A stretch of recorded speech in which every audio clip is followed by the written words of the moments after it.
ఎంతో గౌరవించాల్సిన జాతీయ జెండాను ఓ ప్రభుత్వ వాహనానికి తలకిందులుగా పెట్టడం ఎంతో ఆశ్చర్యానికి గురి చేసింది.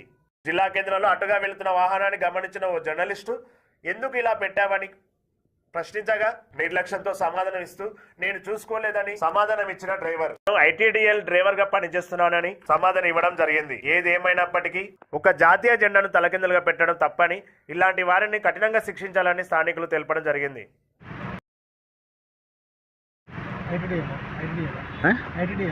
ఐటీడీఏలా ఏం పేరు?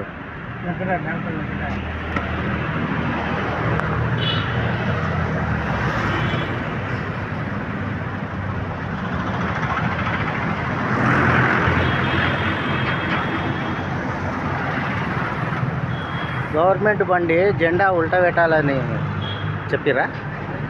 జెండా ఉల్టా పెట్టమని చెప్పిరా? దూరం పోతే జెండా ఉల్టా పెట్టాలనా? చక్క పెట్టాలి కదా. ఫస్ట్ది